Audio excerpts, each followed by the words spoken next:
भगवान और महापुरुष को धर्म के विपरीत कार्य नहीं करने चाहिए, क्योंकि जीव जब उनका अनुकरण करेगा तो उसका तो सर्वनाश हो जाएगा। पर अनुकरण करना ही क्यों है? वो भगवान हो, महापुरुष हो या कोई साधारण इंसान हो, सुचरित ही अनुकरणीय होता है। अच्छे चरित्र की ही नकल मारी जाती है, खराब चरित्र की नहीं, क्योंकि इसमें अधिकारित्व होता है। आपका अधिकार जिस लेवल का है उस लेवल के कार्य की नकल आप मार सकते हो। आग सब कुछ खा सकती है लेकिन पवित्र रहेगी, उसको कुछ होगा नहीं। तो क्या आप ऐसे हो कि आप सारे दुष्चरित्र को भी ग्रहण कर लो और फिर भी अच्छे रहो? महापुरुष और भगवान कृत्य होते हैं, वो करना कर चुके, उनको पाप पुण्य लगना ही नहीं है। वो खराब भी करेंगे तो भगवान कहते हैं मैं नोट नहीं करता। एक बार जब कोई शरणागत होकर अंतःकरण शुद्ध कर लेता है तो सदा पश्यन्ति सूर्य तद विष्णु परमम पदम के अनुसार मैं उसका योगक्षेम वहन करता हूं और उसको सदा के लिए माला माल कर देता हूं। यानी उसके पुराने से जितने भी कर्म हैं सब भस्म कर देता हूं अनंत जन्म के, और आगे का ठेका ले लेता हूं। अब वो जो भी करेगा मैं नोट ही नहीं करूंगा। और फिर अंतःकरण जब शुद्ध हो जाए तो कोई गलत काम क्यों करेगा? बुद्धि ही ठीक हो गई।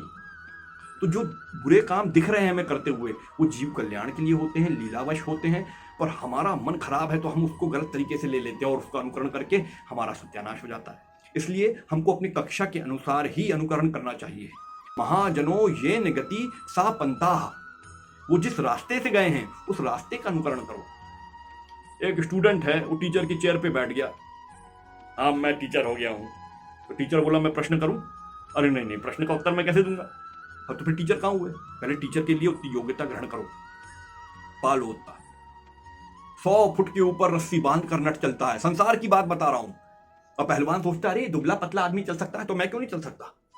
अरे मरोगे तुम।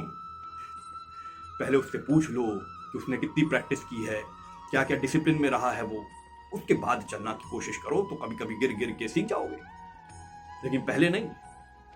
इसीलिए महापुरुष और भगवान का अनुकरण अपनी कक्षा के अनुसार ही करना चाहिए, और किसी के कहने पर किसी को महापुरुष नहीं मानना चाहिए।